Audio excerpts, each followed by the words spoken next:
Hey everyone, this is Kristen with Gunderson's Bookkeeping. How are you doing today? Today I am coming with this live to be able to talk about strategic priorities that actually lead us towards our long-term vision. I talked about long-term vision last week, so if you need to go back and figure out how to get to your long-term vision, go ahead and watch last week's video.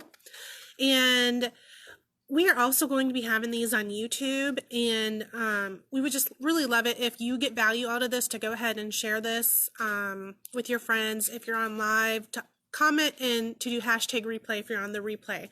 Okay, so strategic priority. This is where you create the framework to be able to focus on the things that matter most in your business, okay? And the greatest threat is your ability, the greatest threat to your ability to be able to grow your business is your inability to be able to focus on the business. And when I talk about being able to focus on your business, I'm talking about working on your business, not working in your business. So for my case, I'll be working on things that to grow the business, not actually working on the day-to-day bookkeeping in the business. So does that make sense? Okay, and to have focus, it's a choice for you. So we want to be working on a rhythm to be working on your business on a consistent basis. For that, you are doing things that free you up for that you don't have to be working in your business all the time. So a strategic priority is the area of your business that demands your attention, like your focus, to be working towards the future for your business, okay?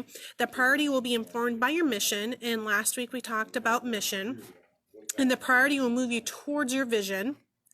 And the priority will be above and beyond your day-to-day operations. So this is something like bigger than just working in your business. This is something that will be working on your business so that you won't have to be working in your business so much. I hope this is starting to make sense. Okay, so to be able to get started on this, what is your number one area? Think about this. What is your number one area if you were to improve upon it over the next 3 months? We only do this for 3 months. It would move your business towards your long-term vision. So go ahead and just think about that for like a few seconds, 20 seconds or so. What is the number one area that if you were to work upon it for 3 months, that would move your business towards your long-term vision? So go ahead and jot that down. So now we have a little test that we're going to run through. It's called a quarterly strategic priority checklist, okay? Quarterly strategic priority checklist. So if you can remember that name, you should be able to know if it fits into your quarterly checklist. Okay, so number one, is it quarterly? Is this something that you can get done in 3 months? If it's something that you can do in the next week, it's not aggressive enough. If it's something that's going to take you 6 months to a year, we need to break it down further. I mean, it has to be something that you can be getting done in the next 3 months. Will this priority demand your focus on the business over the course of the next 3 months?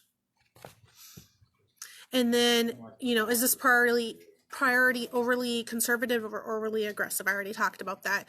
I mean, is this something you can get done in less than 3 months? It's not aggressive enough. If it's something that you can't get done in 3 months, then we need to break it down into smaller size chunks. Okay, so the next question, is it strategic?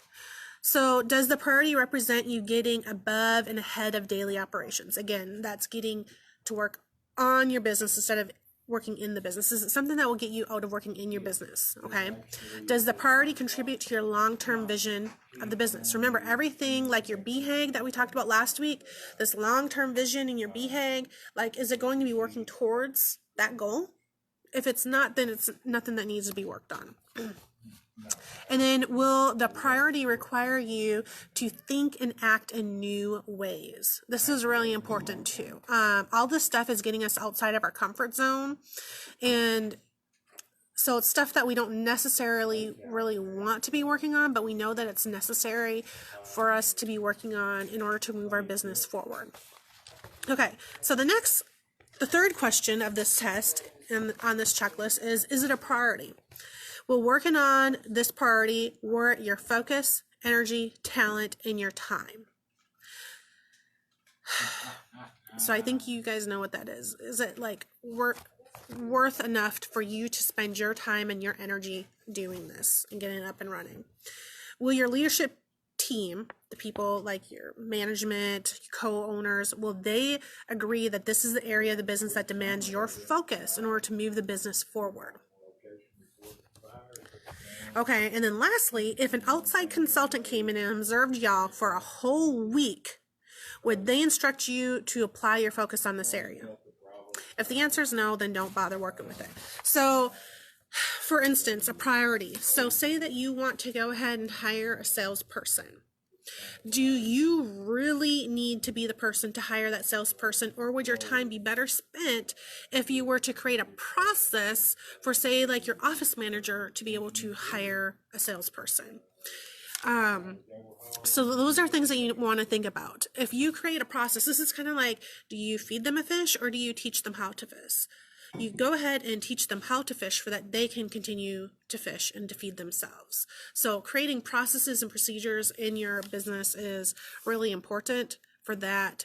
Even if you're not there, or if you were to win the lottery and decide that you want to travel the world, we're not going to say if you get hit by a bus, but we're going to say if you win the lottery and you decide not to be there for the next month, could your business still run without you? That's the goal that we're trying to get to. What else do we have here? So once you've come up with a really good priority and it meets that checklist, now we need to go ahead and take it to the finish line. So at the end of the quarter, we need to write down, what does winning look like? So say, for instance, having that policy and procedure written up on how to hire a salesperson, like how would you hire the salesperson? Having that written down and actually having the steps written down, and then actually getting to the point where you're applying or interviewing people for the salesperson position, that would be winning to me. And then what must be true in order to reach the finish line? So say for this instance, we would have to have at least the written policy in place, and 2, we'd have to have someone trained in on and go over it with them so that they know, what they're doing. So that would have to be true.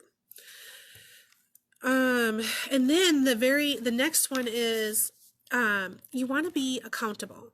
So if you are accountable and have like monthly meetings with someone to be able to check in and be like, okay, are you ahead of schedule? Are you behind schedule? Are you right on schedule? Because if you're not accountable, you may be really excited about getting the salesperson hired, or, getting the procedure written up to hire a salesperson. But if you're not accountable, you won't be spending the hours that you need to during the week in order to get that salesperson hired. So accountability is such a crucial part of this. I mean, if you want us to help you, hold you accountable, we can do that. Find a friend, find a fellow business owner who you can meet up with once a month. I actually have a CPA friend that I met probably 3 years ago at a conference, and we talk to each other every 2 weeks, and we have goals like, okay, this is what we're going to work on for the next 2 weeks, and we get together on the phone for a half an hour every 2 weeks and be like, hey, did you have any big wins? Did you do what you said you were going to do? What are you going to do over the next 2 weeks? That way we're constantly moving our business forward. And, honestly, this last phone call that we had, neither of us had any big wins. Neither of us really had any goals. But I can tell you that just by having this accountability relationship with someone in my field, I mean, she's up in Jersey, so I mean, we're no competition at all to each other. But I mean, it has helped project our businesses so much, and we run ideas off of each other. It's just really great. So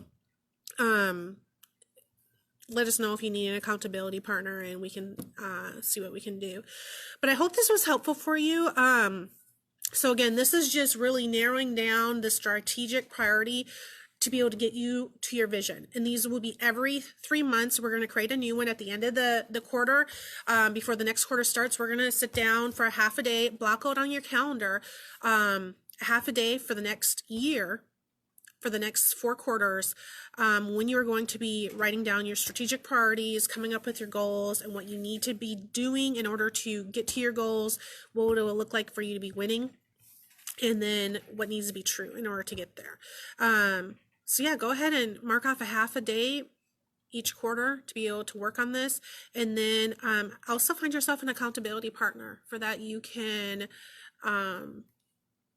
keep moving forward. And I hope this was helpful. Go ahead and share this out with people. Do hashtag replay if you're on the replay. And thanks. Have a great day.